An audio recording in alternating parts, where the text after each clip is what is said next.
Buddhist concepts of heaven and hell. One of the oldest questions that has challenged humanity is the question of life after death. Where did we come from, and where will we go after we die? Along with that, we wonder about the purpose of living a good life. Firstly, most people agree that living well is more difficult than living badly, and without genuinely good reasons, we would naturally prefer to do the easy thing. In my opinion, this is why religions exist, along with concepts of heaven and hell. Good behavior is promised eternal bliss in heaven, while bad behavior is warned with eternal punishment in another place. With the dual weapons of promise and threat, people are forced to behave in a way that benefits society. However, at a higher level of mental development and spiritual maturity, people are driven to live a noble life because it elevates their dignity, and right behavior brings its own rewards.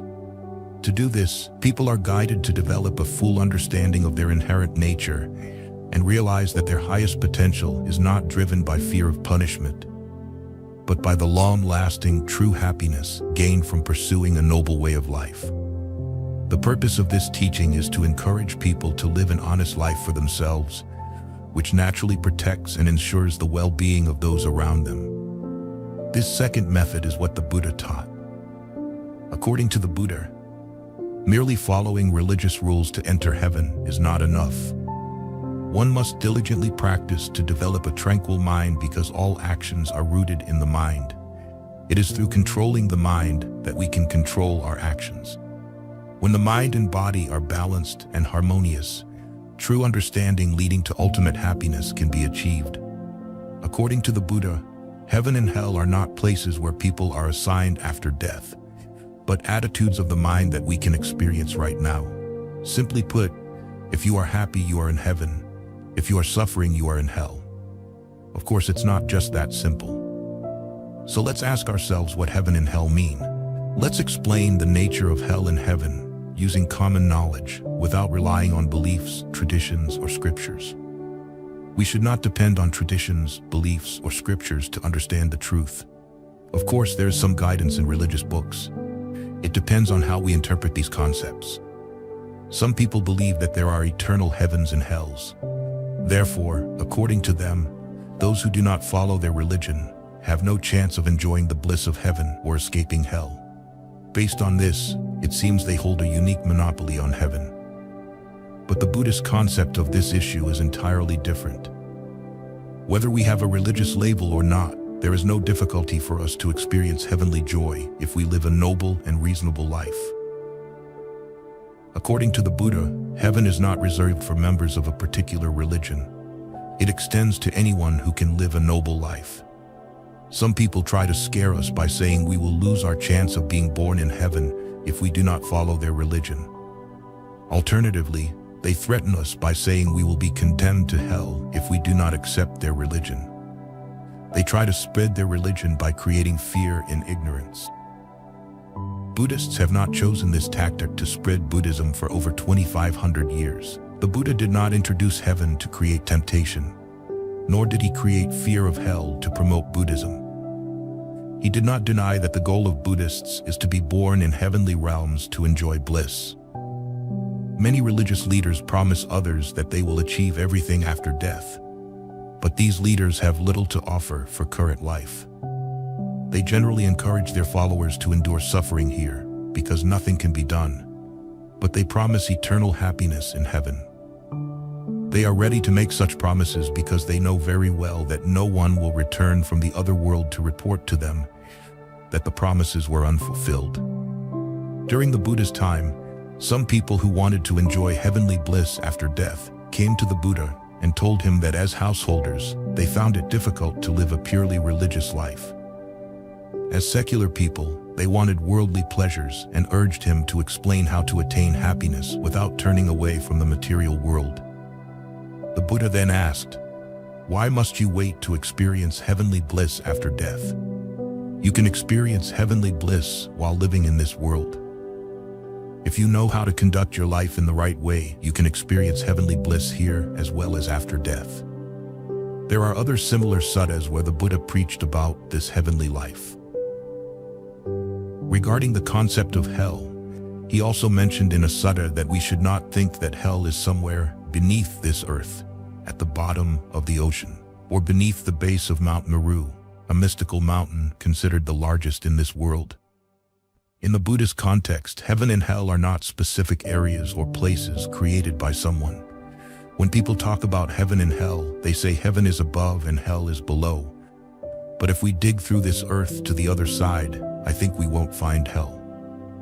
According to the Buddha, everyone can experience heavenly bliss if their mind always abides in the four divine abodes, Brahma Viharas, right in this life: loving kindness, metta, compassion, karuna, sympathetic joy, mudita, and equanimity, upekkha. To be happy, people must develop right view to see that we exist only in relation to all other living beings.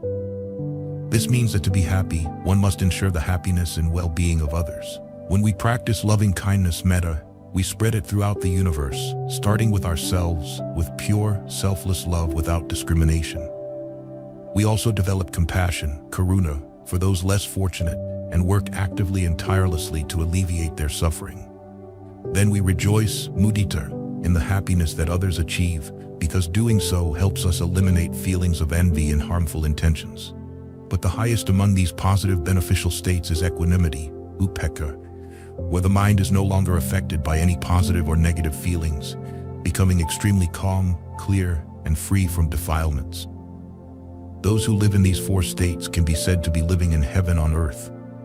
Of course, those who live in opposite states such as greed, anger, and delusion are living in hell on this earth. People often create imaginary heavens according to their worldly needs. Long ago, those living in deserts also had their beliefs about heaven and hell. They described heaven as a place where they could enjoy beautiful waterfalls. For them, heaven provided the things, water, coolness, greenery, that they lacked in this life. For Native Americans, heaven was a delightful hunting ground where they could hunt any animal they needed. This was common sense because they had difficulty hunting enough animals to sustain their daily needs. When Tibetans experienced winter in the Himalayas, the suffering they faced was described as hell. For them, warmth or fire was heaven. Now I think you can understand how people have created images of heaven and hell according to their worldly needs. Our instinct is to seek what is good and avoid what is bad.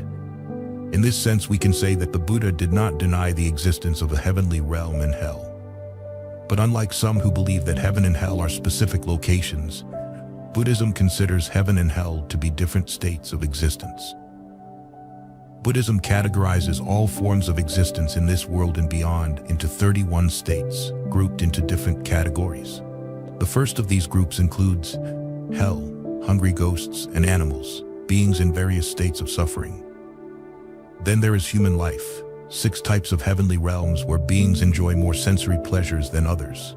But the devas, or beings of light, in the celestial realms focus more on pleasure than on spiritual development. Among these realms, being born as a human is the most desirable. Because of the fortunate development of a higher mind and the opportunity to observe both suffering and pleasure as well as death, decay and disease, humans can understand more deeply the truth of the Buddha's teachings. All other religions talk about heaven and say it is eternal or everlasting. But Buddhism does not agree with the belief that there is an eternal heaven for humans to enjoy their pleasures forever, because everything is impermanent. Conversely, according to Buddhism, there are 6 types of heavenly realms, devaloka. Their way of life and the pleasures they enjoy are much higher than in the human realm. However, even though they enjoy sensory pleasures to the maximum, they are not free from greed, anger, jealousy, and self-concern. Buddhism says that being born in one of the heavenly realms is due to the good karma accumulated in their previous human lives. Rebirth occurs in different forms of existence, depending on their own karma, not influenced by any supernatural being. But no one can stay in these realms forever because their good karma is limited, and when it is exhausted, they must turn according to the accumulated karma. Therefore, Buddhism says that heaven and hell are not eternal places where beings can enjoy or suffer forever. Many scholars, philosophers, scientists, rationalists, and great thinkers also disagree with the belief in an eternal existence. The famous Western philosopher Julian Huxley ridiculed this belief by saying, How can we believe that there is an eternal hell created by a God to punish beings forever for a mistake they made? How can they justify this? Give the poor man another chance to try again. How can a God condemn someone forever in this way? There are many ways in which naive people are turned into slaves to their religious beliefs by the threat of punishment in hell. Let's consider some of these ways. Some people believe that going to the places of worship of other religions or showing respect to the founders of those religions is a sin, and because of that, they will be condemned to hell. How can those people commit a sin when they have done nothing to harm others and have never polluted their minds with envy, anger, or any other evil thoughts? So how can their leaders justify the argument that they have committed a sin and therefore must be condemned to hell? If they say their God is angry if his followers go and respect another God or the founder of another religion, how can they claim that this God is merciful and tolerant? Could it be said that this God is as jealous as an ordinary human being? They also teach that those who live a respectable life by keeping all virtues and moral qualities and serving others in every possible way will have no chance of being born in heaven if they do not believe in their God. Is it reasonable to say that no matter how people behave, they are guaranteed to go to heaven if they just believe in God and pray to Him? People conquered by such irrational teachings, according to which their religious sentiments are shaken, change their religion that they have been practicing for many generations and switch to another religion, believing that they can be miraculously saved. They do not bother to think whether these assertions are practical and reasonable. This is why the sick and the elderly are often converted at the time of near death. Not knowing the true nature of existence, they fear death, so they are easily persuaded that they can go to heaven if they accept a specific religion and that their sins for some reason will disappear. They may think that their lives are at the mercy of a God and they have no way to decide their future lives by their own efforts and understanding. Buddhism teaches us how to decide our future lives through our own good and bad thoughts, words, and actions without depending on any external factors, and also take responsibility for our lives with certainty. An American rationalist who lived a long time ago once said that according to his observations, he preferred hell to heaven because of the concept maintained by some religious leaders that all intellectuals, scholars, scientists, psychologists, free thinkers, including the Buddha, are in hell because they do not believe in God. He said that in that case, if he happened to go to heaven, he would feel lost in a place where there were no intellectuals, and heaven would be a very dark place.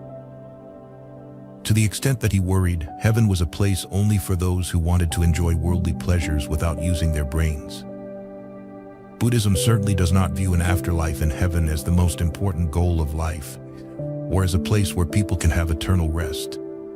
Beyond this earthly life, there is a classification of beings known as devas, deities, who experience peace, relaxation, and live a very long life in heavenly realms. They are known as Brahmas in the 16th realm of Brahma worlds. They have significantly reduced their craving for sensory pleasures and experience more peace developed through their past lives, especially through meditation. Although this existence is not eternal, they are considered eternal due to their long lifespan. This is why some religious leaders still believe that achieving the state of Brahma is eternal. The Buddha pointed out that it is not so. 4 other realms of Brahma life are also mentioned in Buddhism. These beings exist with consciousness but without a visible physical body. Another state of Brahma life is the existence of a physical body but without any awareness in their minds.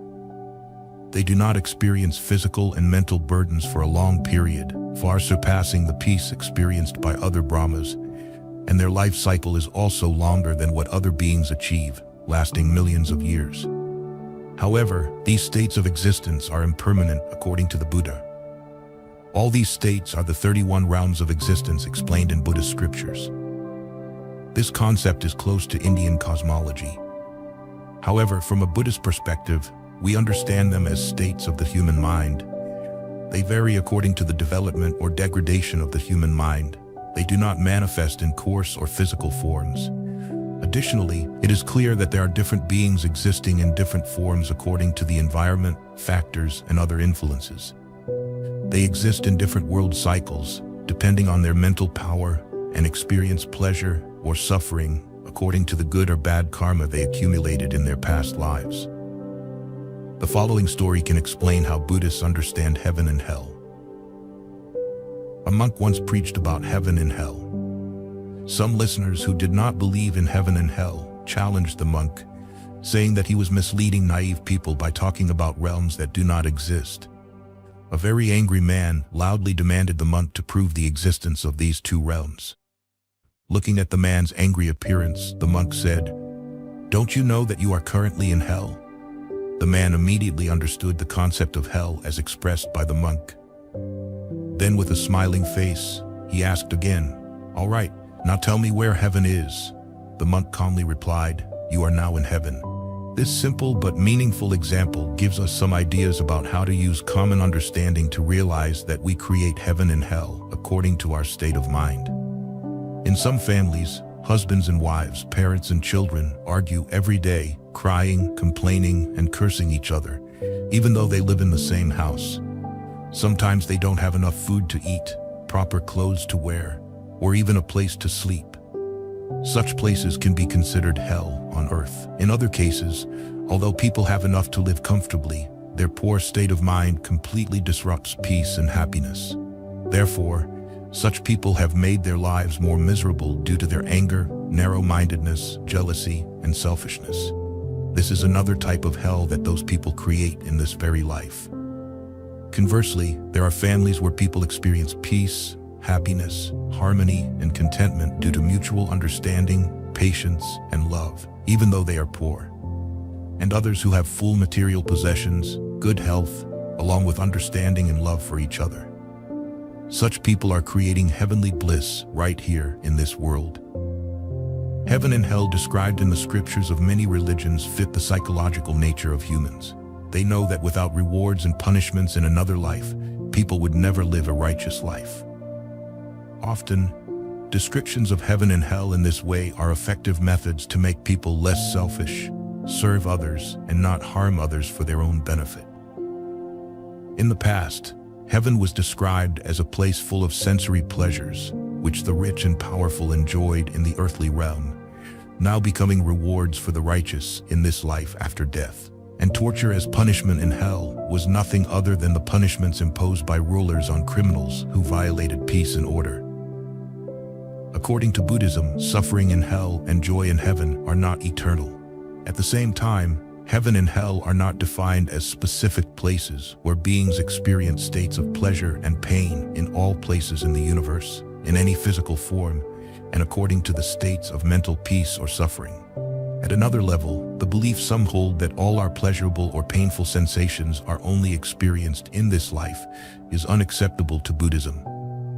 We experience suffering and pleasure as the effects of our bad and good karma, as long as existence or rebirth occurs. By merely praying or worshiping someone, we cannot escape the effects of our evil deeds that we have committed. This is the Buddhist perspective. If someone could forgive all our mistakes, it must be ourselves and not an external entity. According to the Buddha, good and bad actions are created by us, and we are responsible for the purity or impurity of our minds. Therefore, others cannot purify or pollute our minds. Is there any chance for us to overcome or escape bad influences? Yes, it is possible, but not easy. Buddhism does not accept the belief many hold in forgiveness of sins, in worshiping and praying to God for forgiveness, in performing various religious rituals, in sacrificing animals to please deities, and in self-mortification to escape punishment. Such practices are unreasonable from the Buddhist perspective. Is there a practical and reasonable method in the Buddhist context when we realize that our actions are wrong and harmful? Whenever we realize we have done wrong, the first thing we must do is make a strong decision not to commit such evil deeds again. But that alone is not enough.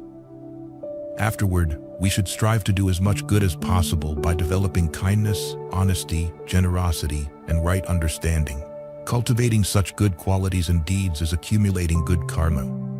Mental purity increases, and good karma creates stronger power to strengthen the mind and bring confidence in our future life. When good karma is strong and positive in the mind, the bad karma we have committed previously will gradually diminish, weaken, and become inactive.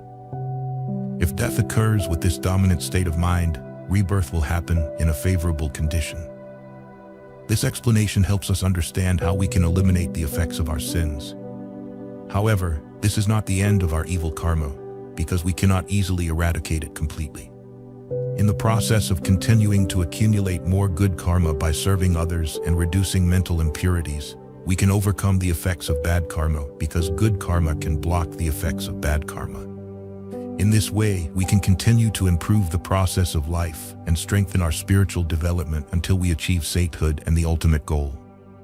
When craving, which determines rebirth, is extinguished, the power of bad karma is automatically eliminated. Only then can we escape the effects of bad karma. Many people believe that heaven and hell are created by God and that those places are prepared. When a preacher talked about creating heaven and earth, someone in the audience asked, "Can I know what God was really doing before he created heaven and earth?" Then the preacher replied, "Do you know during that time, God was creating hell for people who ask such questions? Heaven and hell are important to many people. But this is a concept introduced by ancient religions. When people could not understand how to fulfill their duties as human beings, cultivate certain virtues, protect human dignity, and understand how to behave as cultured individuals, their leaders introduced this belief to make them behave in a good way. They said that if people follow such religious principles, fulfill their duties towards parents, spouses, neighbors, then after death, they can have eternal joy in heaven. That was the only way to persuade people to do good, very similar to training children to do good because they cannot understand or recognize the true necessity of doing good. With children, promising them something they desire is necessary, such as chocolate, candy, or toys. Only then will they pay attention. The Buddha did not choose that viewpoint to introduce the religious way of life. He considered us as mature individuals. He did not use sweet language to tempt us. He knew that we have the ability to understand things, although many of us do not bother to do so. His method was not to promise anything, but to teach people to understand what is right and what is wrong, and the nature of cause and effect. According to him, if we do good only for the purpose of being born in heaven, we are selfish because with that motive, we will not develop virtues such as compassion, sincerity, and understanding, and we will never reduce selfishness and act altruistically. True happiness can only occur when a person completely eliminates the concept of self or I. In a sutta, the Buddha said that those who have worldly happiness are fortunate in family life, but they must wisely use their assets to not develop selfishness. They must be kind enough to share happiness with others. The Buddha did not condemn worldly benefits and happiness, but if we know how to use them, experience joy in the right way, we can achieve heavenly merits while we are here and not only after death. But the physical burdens in the heavenly realm are less than in the human realm. On the other hand, human intellectual abilities are available for spiritual development. Devas do not think about practicing virtuous deeds. Humans are more fortunate in that respect. We have the chance to enrich our understanding. According to Buddhist stories, when Devas encounter some difficulties, they also come to the Buddha for solutions. As humans, we consume the good karma we accumulated in our previous lives. While using it, we can also accumulate as many merits as possible for future life, because we know that this life is not our final life. The continuation of the rebirth process occurs according to our merits, whether we believe it or not, whether we can understand it or not. Devas cannot create new karma like humans. We say that animals are less fortunate, even though they have food and many other things. They are unfortunate because they do not know anything about the destiny of their lives. For them, it is impossible to accumulate merits or have spiritual development. That is why humans can do anything to them through using their human intelligence. Humans capture them, torture them, and kill them at will. Animals do not know that there will be a continuation of life. They do not understand that animal life does not certainly end at the end of that life. The repetition of existence occurs because in the animal's mind, the residual karma of anger, envy, greed, and ignorance developed in past lives is not yet eradicated. These are the main bad forces inherent in every being. Because they do not escape such thoughts, rebirth occurs again. In our case, we have controlled some evil thoughts, but they still exist. We can tame animals by beating, training, and intimidating them. Because of fear, they behave like tamed animals. When they are close to us for some time, they automatically become tame. Similarly, cats, cows, goats, and elephants become docile because they have been with us for many generations. But they still have their animal nature. Although we are humans, many of us do not know how to use our valuable human life. We disregard the opportunities or means we have to cultivate our way of life. We disregard our valuable human life due to our selfishness and deceit. For this reason, the Buddhist teachings are important to pave the way for such ignorant people to think rightly and develop human values. According to the Buddha, human life is more important than life in the 31 other realms of existence. Devas are not superior to humans in virtue and spiritual development. According to Buddhism, being born in the heavenly realm is not desirable, although other religions have described it in such a way to tempt us. In heaven, we spend millions of years enjoying the benefits of past good karma without the opportunity to develop our minds to eliminate the three poisons: greed, anger, and ignorance. Now let's discuss hell. Because many religions exploit the concept of hell to promote their religion. This is a powerful weapon for them to threaten people. There was a time when health authorities in Britain urgently requested religious delegations not to create fear in people's minds by threatening hellfire to introduce their religion, because the health authorities found that many people suffered from mental disorders due to fear of hellfire. Creating fear in people's minds has become an effective method to introduce religion, especially in Asian countries today. They say that the Buddha cannot save you because he was just a human being who died and passed away long ago. They say, why do you pray and worship a person who is no longer here? Our God is the only Savior who can save you because he is living in heaven. Buddhist missionary delegations have never used such tactics to spread Buddhism for over 2,500 years. Buddhists never say that those who do not accept their religion will be condemned to hell. The Buddha's attitude toward other religions is very compassionate and reasonable.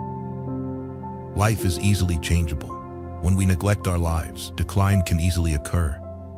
Then raising it again becomes a big problem. Belief in rebirth is another subject that some missionary congregations use to mock Buddhism. They say that Buddhists will not suffer anymore because their rebirth is merely the prolongation of ultimate liberation by becoming animals, demons, and so on. But those who follow their religion do not become animals or demons but can immediately go to heaven and not stay here to suffer after death. Many people believe what they preach without using common sense. Rebirth occurs not depending on different religious labels, but by how people think, speak, and act with good and evil thoughts. Therefore, our thoughts and actions are responsible for shaping our future life. Whether people have religion or not, it is not an important factor in deciding rebirth. Although the Buddha advised people to maintain their dignity, he did not reject religious principles like commandments or laws.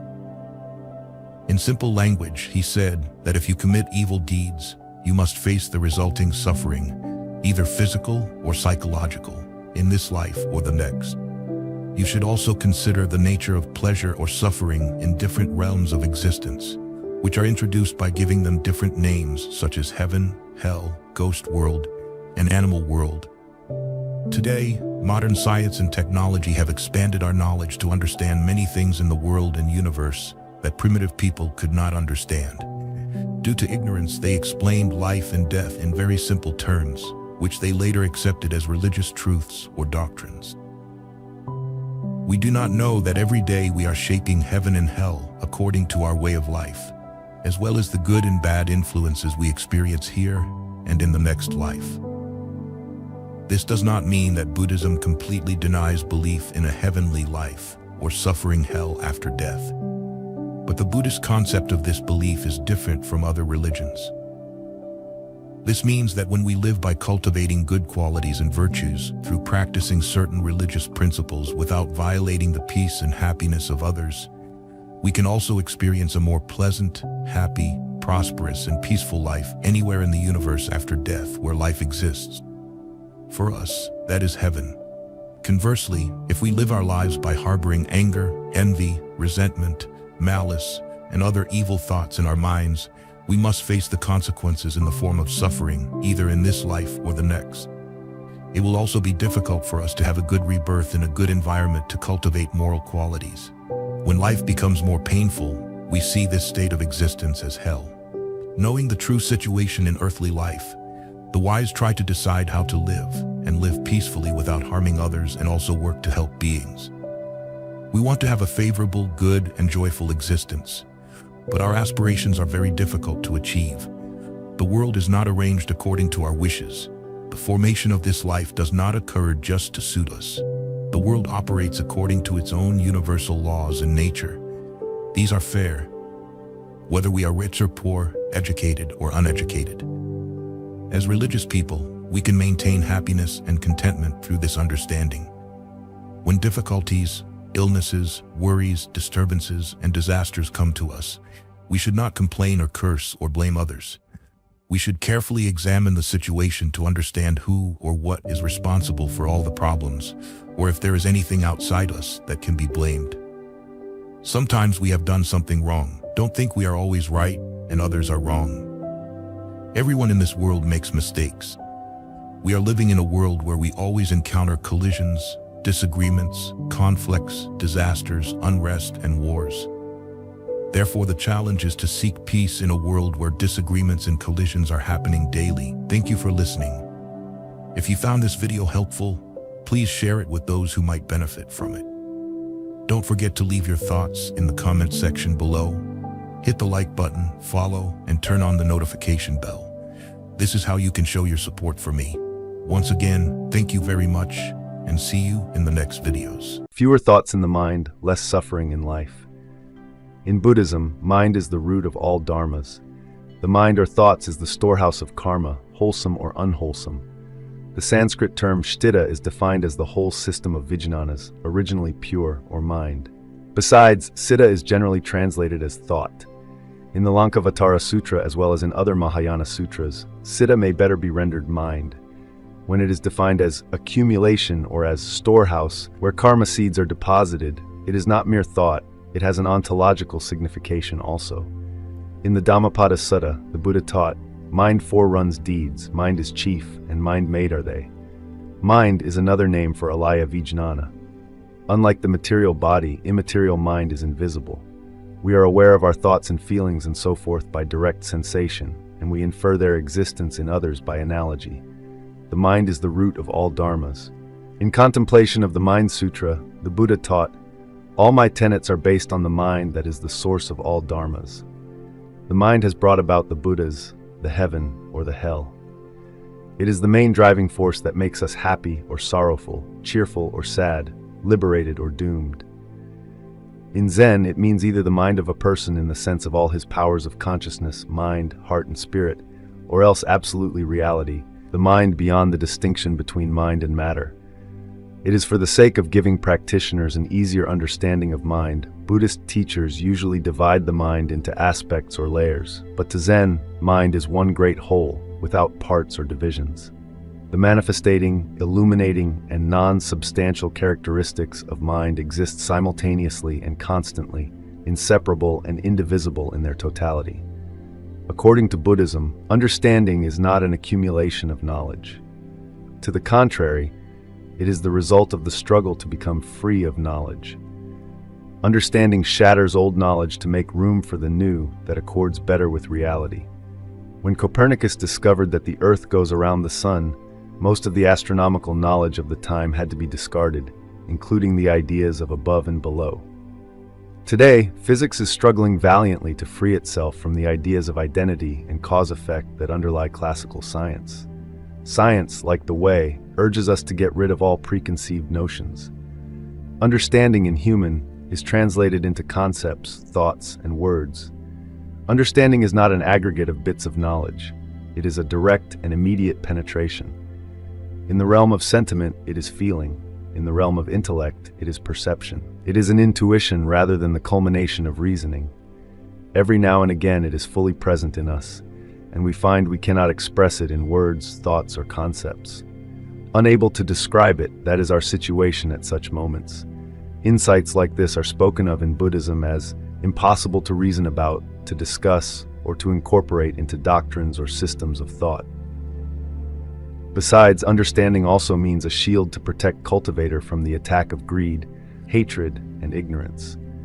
A man often does wrong because of his ignorance or misunderstanding about himself, his desire of gaining happiness, and the way to obtain happiness. Understanding will also help cultivators with the ability to remove all defilements and strengthen their virtues. All of our desires develop because of the thoughts of our mental factor intention. When we see an attractive object, we develop a wish to obtain that object. In contrary, when we see an unattractive object, we develop a wish not to obtain that object. Sometimes we hate the object. Generally speaking, almost all delusions created by mental ignorance or passion of the heart. The discriminating mind or the deluded mind itself lies at the root of this birth and death.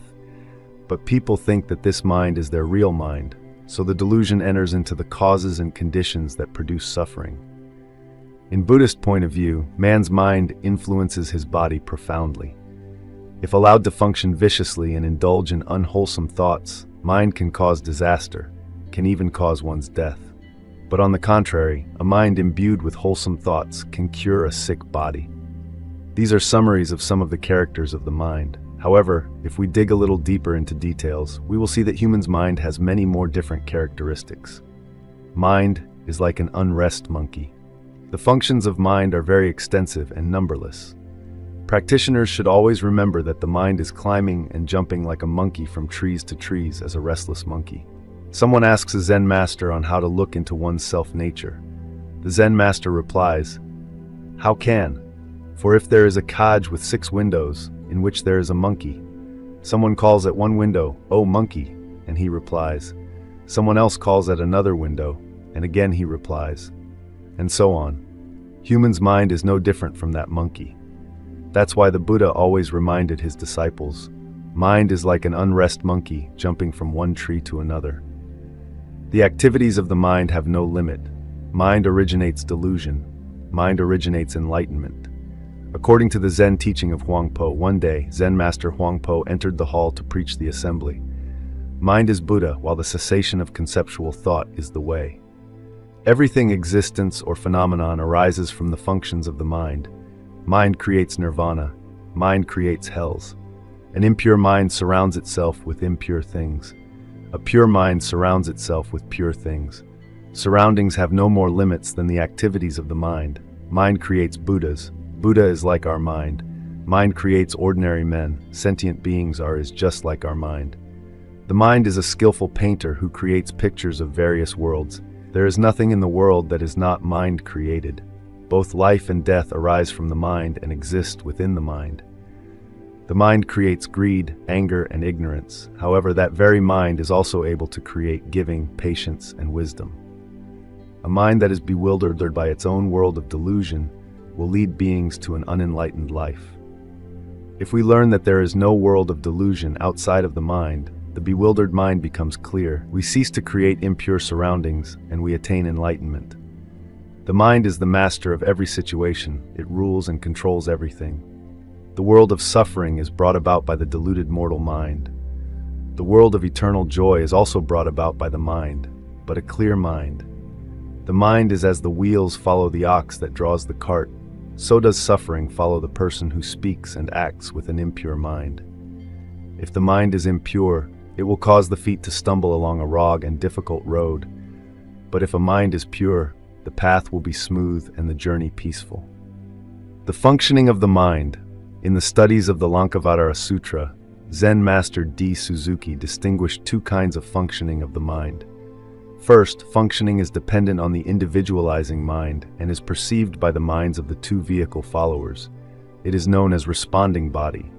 As they do not know that this is projected by their evolving mind, they take it for something external to themselves. and making it assume a corporeal form, fail to have a thorough knowledge of its nature.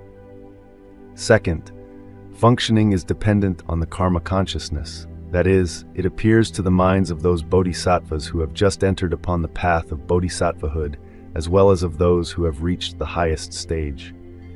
This is known as the recompense body. The body is visible in infinite forms. Each form has infinite marks, and each mark is excellent in infinite ways, and the world in which the body has its abode is also embellished in manners infinite varying. As the body is manifested everywhere, it has no limitations whatever. It can never be exhausted. It goes beyond all the conditions of determination. According to the needs of all beings, it becomes visible and is always held by them. It is neither destroyed nor lost sight of. All such characteristics of the body are the perfuming effect of the immaculate deeds, such as the virtues of perfection, and also the work of the mysterious perfuming innate in the Tathagatagarbha. As it is thus possession of immeasurably blissful qualities, it is called recompense body. Third, besides these two kinds of functioning, the third kind of functioning is that the mind always functioning without limitations or obstacles. When we speak of mind, we usually think of psychological phenomena such as feelings, thoughts, or perceptions. When we speak of objects of mind, we think of physical phenomena such as mountains, trees, or animals. Speaking this way, we see the phenomenal aspects of mind and its objects, but we don't see their nature.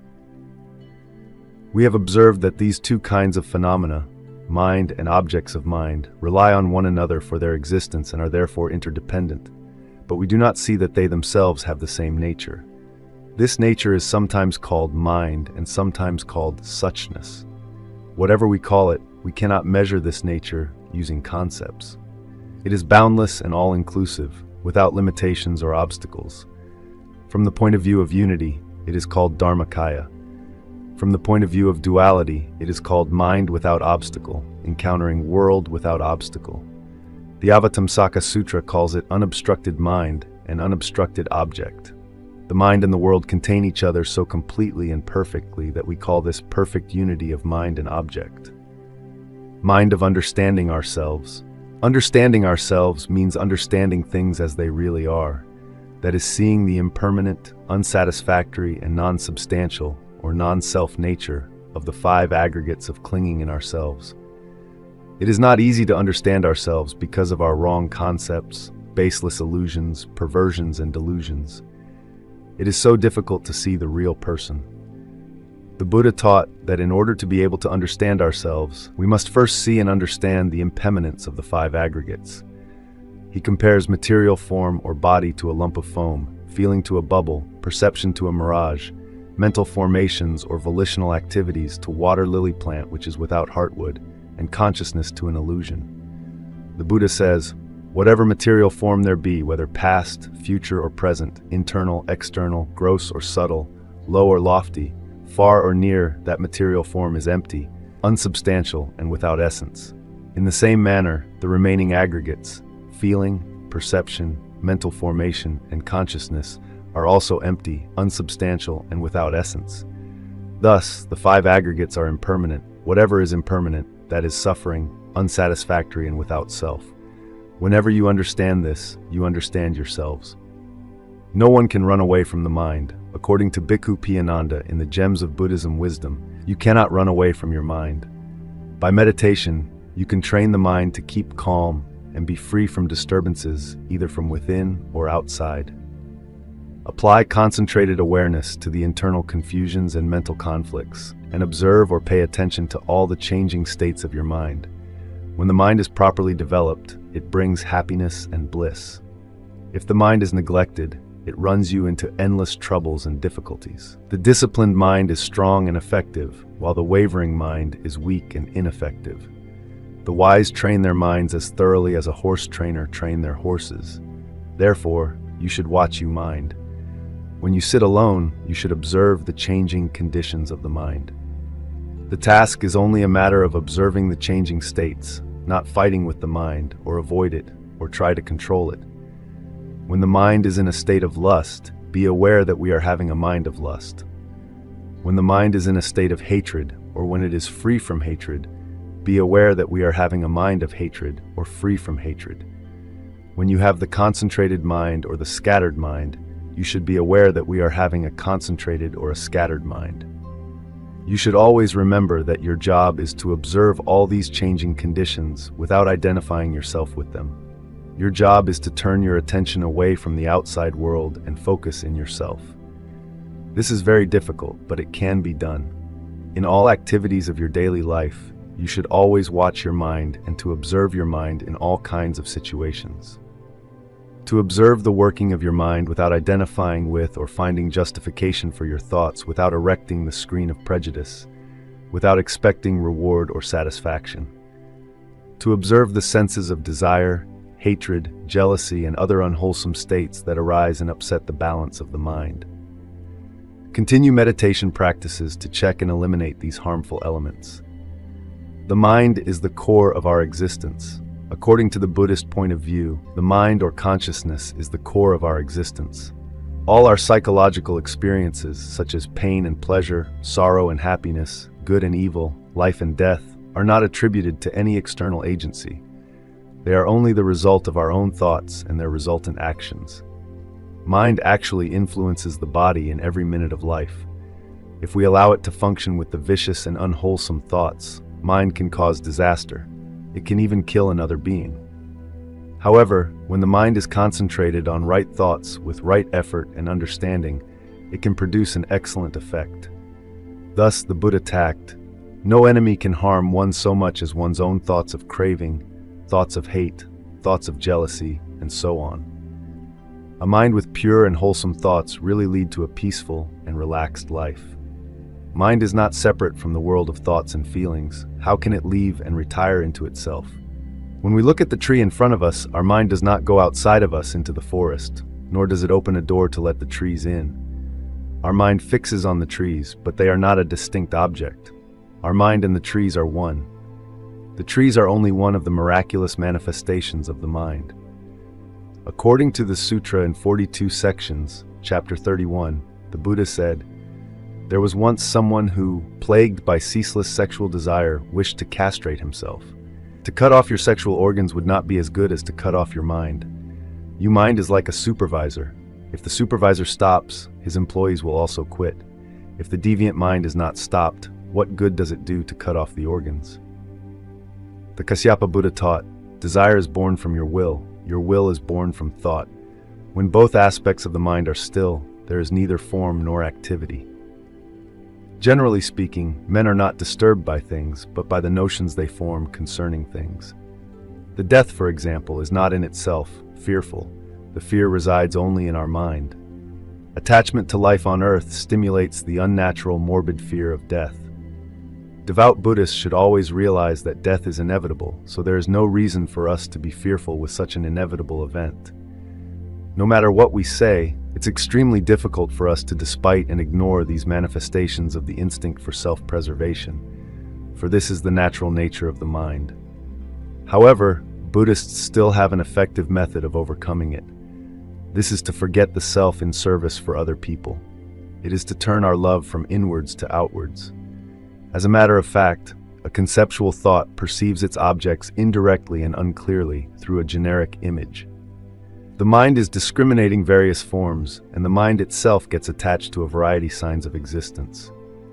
The discriminating mind lies at the roof of this birth and death, but people think that this mind is their real mind, so the delusion enters into the causes and conditions that produce suffering. In short, according to Buddhism, mind is the root of all dharmas. In Contemplation of the Mind Sutra, the Buddha taught, "All my tenets are based on the mind that is the source of all dharmas." The mind has brought about the Buddhas, the heaven or the hell. It is the main driving force that makes us happy or sorrowful, cheerful or sad, liberated or doomed.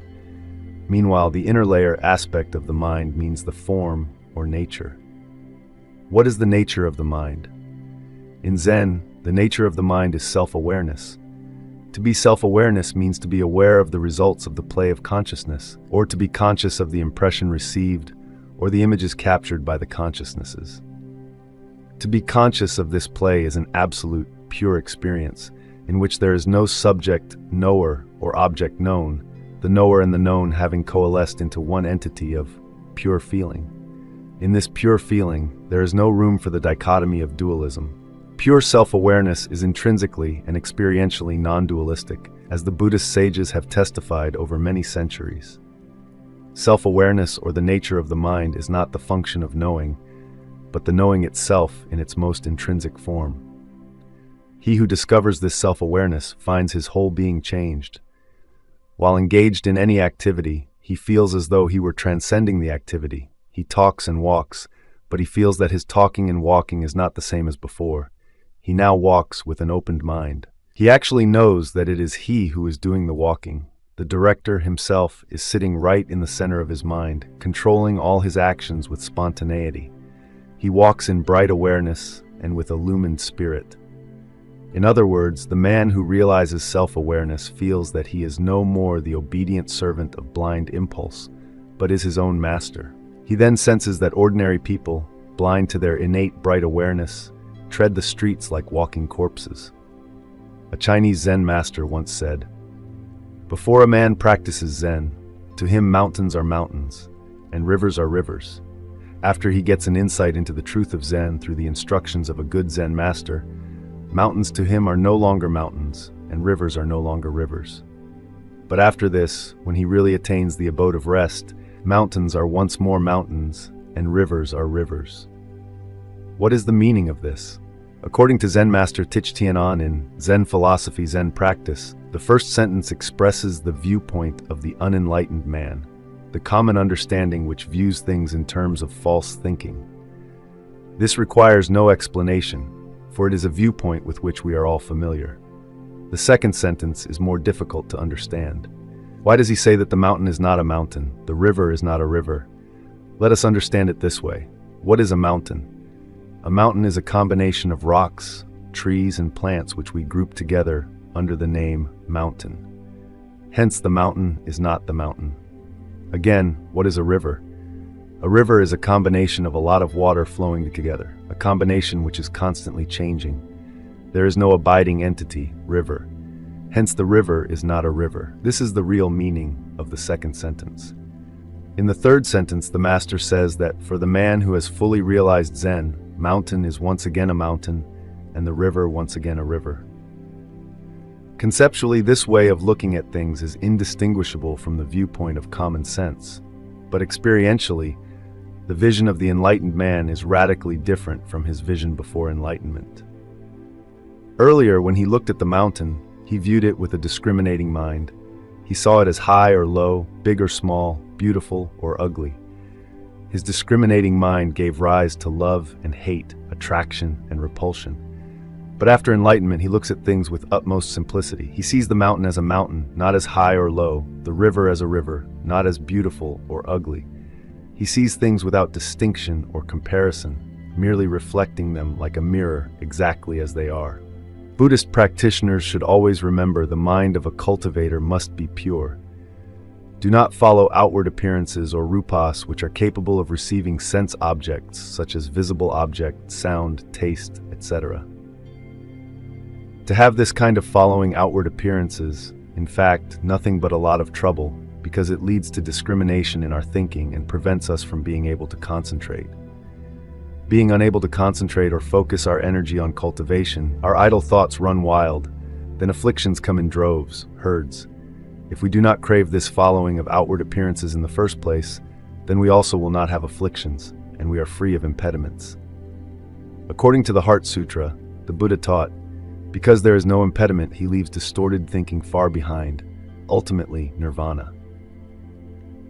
This, then, should be the very mind of inner self-awareness, and not the mind that runs after outer things. And this, then, should be the mind of a devout cultivator, mental intelligence or spirit of mind. Whether something objective is troublesome or not often depends on the state of mind, rather than the object itself. If we think that it is trouble, then it is trouble. If we do not think that it is trouble, then it is not trouble. Everything depends on the mind. For example, sometimes during meditation, we are interrupted by outside noises. If we dwell on them and cling to them, they will disturb our meditation. But if we dismiss them from our minds as soon as they arise, then they will not cause a disturbance. If we are always demanding something out of our life, then we will never be content. But if we accept life as it is, then we know contentment. Some people seek happiness through material things. Other people can be happy without many material things. Why? Because happiness is also a state of mind, not a quantitative measure of possessions. If we are satisfied with what we are and have now, then we are happy. But if we are not satisfied with what we are and have now, that is where unhappiness dwells. The desire is bottomless, because no matter how much is put into it, it can never be filled up. It always remains empty. According to the 3 pillars of Zen, one day Zen master Hakun Yasutani, 1885-1973, entered the hall to teach the assembly. Suppose I cover my head with my robe and raise my hands in the air. If you see only my hands, you are likely to think there are just 2 objects. But if I uncover myself, you see that I am also a person, not merely 2 hands. In the same way, you must realize that to view objects as separated entities is only half the truth. Again, take a circle with a nucleus. Without the nucleus, there is no circle. Without the circle, no nucleus. You are the nucleus. The circle is the universe. If you exist, the universe exists, and if you disappear, the universe likewise disappears. Everything is related and interdependent. This box on the table has no independent existence. It exists in reference to my eyes, which see it differently from yours and differently again from the next person's. Accordingly, if I were blind, the box would cease to exist for me. All existence is relative, yet each of us creates his own world. Each perceives according to the state of his own mind. The sutra in 42 chapters taught, though a person with a state of mind filled with desires dwells in heaven, still that is not enough for him. Though a person who has ended desire dwells on the ground, still he is happy. According to the Lankavatara Sutra, there are 3 states of mind or consciousness. First, mind of the Tathagata Garbha, also called the original or fundamental unsullied consciousness of mind, or the 8th consciousness, or alaya. Second, manifested mind, also called the consciousness diversified in contact with or producing phenomena, good or evil. Third, mind of discrimination, also called the consciousness discriminating and evolving the objects of the 5 senses. According to Buddhist teachings, kusala means volitional action that is done in accordance with the Aryan Eightfold Noble Path. So, kusala is not only in accordance with the right action, but it is also always in accordance with the right view, right understanding, right speech, right livelihood, right energy, right concentration, and right samadhi. Meanwhile, unwholesome deeds, anything connected with the unwholesome root or akasula mula, accompanied by greed, hate, or delusion, and cause undesirable karmic results or future suffering. There are 2 kinds of causes in the world, good causes and bad causes. If we create good causes, we will reap good results. If we create bad causes, we will surely reap bad results. According to the path of purification, unwholesome deeds are both unprofitable action and courses that lead to unhappy destinies. Kusala karmas or good deeds will help a person control a lot of troubles arising from his mind. Inversely, if a person does evil deeds, he will receive bad results in this life and the next existence, which are suffering. Wholesome mind or good heart associates with good thoughts. Good mind initiates beneficial intentions towards others, compassion, loving kindness, generosity, patience, good speech, tolerance, love, faith, wishing to help others, etc. Wholesome mind can be used to dispel negative minds. According to Buddhism, wholesome mind also means rectifying mind with a true-hearted will. In cultivating the way, we must lay a solid foundation. Although we know it is clear that the mind is not ourself, not belonging to us, not I, not mind. However, if we want to put an end to birth and death, we must exert efforts in cultivating the wholesome mind. We must obtain the wholesome mind before cultivating the body. It means we should get rid of our lust, random thoughts, and materialistic desires. Materialistic desires include the desires for wealth, sex, fame, food, and sleep. In addition, wholesome mind also means making the will sincere. It is to say that once we make a decision to cultivate wholesome dharma, we will be always the same, not to cultivate today and stop cultivating tomorrow. Once we have faith in Buddhism, that faith should be everlasting, true-hearted, and firm. Meanwhile, according to Buddhism, unwholesome or evil means negative or not good, contrary to the right and harmful to present and future life. According to the long discourses of the Buddha, Sangiti Sutra, unwholesome minds initiate unwholesome thoughts, which are the three root causes of all evil, namely thoughts of lust, craving, hate, and delusion.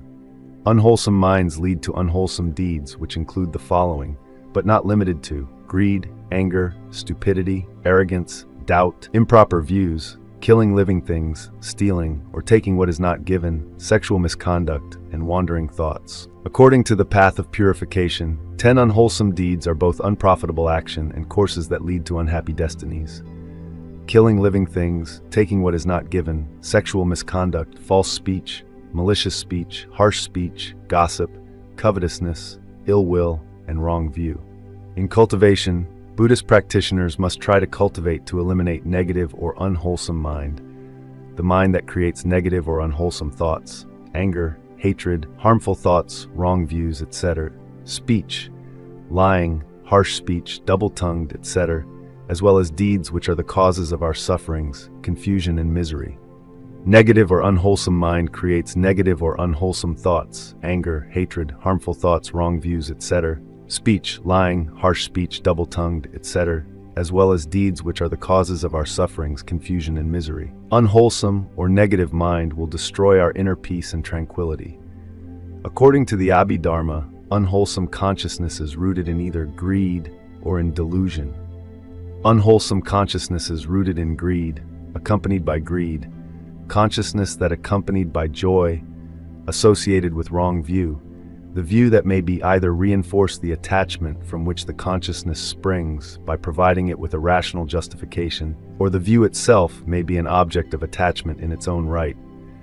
Unprompted, the absence of prompting, i.e. with joy, holding the view that there is no evil in stealing, a boy spontaneously steals an apple from a fruit stall. Consciousness that accompanied by joy, associated from wrong view, prompted, the presence of prompting, i.e. with joy, holding the view that there is no evil in stealing, a boy steals an apple through the prompting of a friend. Consciousness that accompanied by joy, dissociated from wrong view, unprompted, i.e. with joy, a boy steals an apple, without any prompting, from a fruit stall, knowing that stealing is an evil deed, does not hold any wrong view. Consciousness that accompanied by joy, dissociated from wrong view, prompted, i.e. with joy and prompting from a friend, a boy steals an apple from a fruit stall, knowing that stealing is an evil deed, does not hold any wrong view. Consciousness that accompanied by equanimity, associated with wrong view, unprompted, i.e. with neutral feeling, not joy nor sorrow, a boy steals an apple, without any prompting, holding the view that there is no evil in stealing, does hold wrong view. Consciousness that accompanied by equanimity, associated with wrong view, prompted, i.e. with neutral feeling, prompting from a friend, a boy steals an apple from a fruit stall, holding the view that there is no evil in stealing. Consciousness that accompanied by equanimity, dissociated from wrong view, unprompted, i.e. with neutral feeling, without any prompting, a boy steals an apple even though he knows that stealing is an evil deed, disassociated with wrong view.